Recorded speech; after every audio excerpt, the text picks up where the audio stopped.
Nous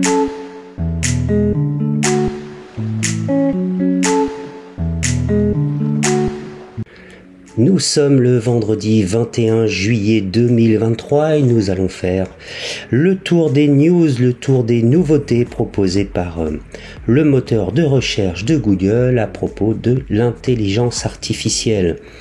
Les premiers résultats qui nous apparaissent, c'est une information du Courrier international qui nous informe que Google s'apprête à lancer un outil à travers l'ensemble des publicités. Google s'apprête à lancer un outil d'intelligence artificielle capable d'écrire des articles de presse. Alors on savait que les journalistes commençaient un petit peu à s'inquiéter de ChatGPT ou maintenant de Bard, puisque vous avez vu que Bard est à présent disponible en France et en français aussi. Pour ceux qui ne l'ont pas essayé, je vous invite vraiment à aller le découvrir. Bard, bard.google.com. C'est 100% gratuit et en ce qui me concerne, après l'avoir testé à plusieurs reprises, même à travers des vidéos en anglais, je le trouve beaucoup plus efficace que ChatGPT. Voilà. Alors, le Courrier international nous indique que Google procède actuellement à des tests sur un produit novateur exploitant une IA pour produire des articles. La seule problématique, et ChatGPT tout comme Google Bard, ils nous mettent en garde qu'ils peuvent commettre des erreurs ou communiquer de fausses informations. Pourquoi ? Tout simplement parce que leur source, c'est Internet, c'est la toile mondiale. Et parfois, on retrouve des informations qui détournent la vérité. Donc, de fait, on peut retrouver parmi les articles que l'on génère aujourd'hui des erreurs. ChatGPT et Bard le signal dès leur première page. Donc est-ce que ces articles de presse qui vont donc produire des nouveaux contenus seront-ils vérifiés? Le New York Times nous indique le 19 juillet cette information. Le géant de la tech a présenté cet outil spécialisé qui est baptisé Genesis à des organes de presse influents. Bon, il va falloir voir effectivement si Genesis, qui a été conçu en interne pour collecter des informations et générer du contenu d'actualité, va nous donner des informations vérifiées, sourcées et donc vraies. Alors, a priori, ça va automatiser certaines tâches des journalistes, c'est très intéressant par ailleurs. Mais quel va devenir le rôle du journaliste s'il a un assistant qui écrit les articles pour lui? Alors, en concurrent de Google, nous avons OpenAI qui est l'éditeur et qui commercialise ChatGPT, qui se positionne aussi sur le créneau. C'est très bien d'avoir de la concurrence, c'est une bonne chose. Ces outils ne visent pas à remplacer le rôle des journalistes dans le processus de collecte d'informations. J'ai perdu. Non, c'est bon, on y est. Et la vérification des faits, c'est le plus important à mon sens. Un article peut être plus ou moins bien écrit, plus ou moins détaillé, mais il faut que le contenu soit vérifié. C'est un vrai travail de journalisme. Alors espérons que cela soit une réalité. Voilà, je vous mettrai le lien de l'article dans le descriptif de la vidéo pour ceux qui veulent en savoir un petit peu plus.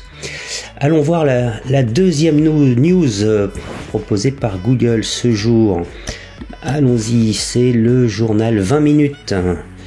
20 minutes qui nous envoie aussi un petit peu de publicité et qui nous explique et qui nous rapporte que Google teste l'IA pour écrire des articles de presse, comme par hasard. Eh bien écoutez, on a déjà abordé le thème auparavant, je ne vais pas y revenir, vous aurez aussi le lien de cet article dans la description de la vidéo. Et le troisième, Ouest France, regardez, on nous pose la question, mais qu'est-ce que Genesis? À nouveau, on vient d'en parler, je rajoute rien à ce sujet à présent. Ici, je vais commencer à dérouler et je m'aperçois que Yahoo Actualité nous parle également d'intelligence artificielle. Yahoo, dis-nous tout, l'intelligence artificielle peut-elle vraiment prédire les extinctions d'espèces? Un article de Science et Avenir du 21 juillet 2023. Aujourd'hui, des chercheurs ont utilisé l'intelligence artificielle pour recenser les interactions trophiques déjà connues entre certaines espèces et en identifier de nouvelles. Je vous invite à vous poser la question pour pouvoir comprendre et rechercher ce qu'est une interaction trophique.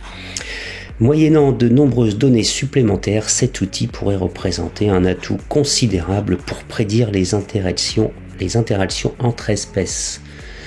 Qui mange qui? Alors évidemment, je vais pas vous laisser tomber. On va aller voir ensemble ce que c'est qu'une interaction trophique. C'est la moindre des choses. Un réseau trophique représente l'ensemble des interactions d'ordre alimentaire entre les êtres vivants d'un écosystème. On retrouve donc la prédation, le parasitisme, la décomposition de la matière organique ou encore la consommation de plantes. On est bien donc dans la chaîne alimentaire. Qui mange qui? L'intelligence artificielle pourrait donc étudier ce type d'interaction trophique et prédire la disparition d'une espèce. Alors, évidemment, tout ça va commencer par un long travail de recensement. L'intelligence artificielle doit effectivement acquérir un historique. Alors, le modèle va par exemple enregistrer que le renard peut manger des campagnols, des petits rongeurs. Il en déduit d'autres espèces de rongeurs similaires qu'il va inscrire dans le régime alimentaire potentiel du renard, etc., etc. Je trouve que c'est très très très intéressant. Bon, je vais vous inviter à terminer la lecture de cet article également en positionnant le lien dans la description de l'article. Regardez ce qu'on retrouve. Bon, il n'y a rien de très intéressant sur Yahoo Actualité. Après cet article, jeuxvideo.com, où là, il nous parle de la Chine qui a un nouveau plan très clair pour remporter sa guerre technologique face aux États-Unis. Après les puces informatiques et le cloud computing, la guerre technologique entre la Chine et les États-Unis va maintenant s'inviter sur le terrain de l'IA. Le ministère de l'Industrie et des Technologies de l'Information chinois vient de prendre une immense décision. La Chine veut devenir le numéro 1 de l'IA. C'est très intéressant. Devenir le leader mondial, mettre en place une infrastructure informatique nationale solide. Le ministère s'engage à accélérer le développement de l'infrastructure afin de soutenir les percées dans le domaine de l'intelligence artificielle générative. Pékin considère cette technologie comme essentielle pour renforcer son statut de leader économique et politique mondial. Et oui, parce qu'aujourd'hui, autant OpenAI, ChatGPT que Google avec Bard, comme vous le savez, c'est américain, c'est USA. Que fait donc la Chine? Elle travaille très certainement à développer un concurrent sérieux. Mais quel sera-t-il? Quand va-t-il arriver? Eh bien, pour le moment, nous ne le savons pas. Mais a priori, la Chine ne va pas se laisser faire. Bien, cette actualité, ce lien sera également en descriptif de cette vidéo. Sur ce, cette revue de presse pour aujourd'hui est terminée.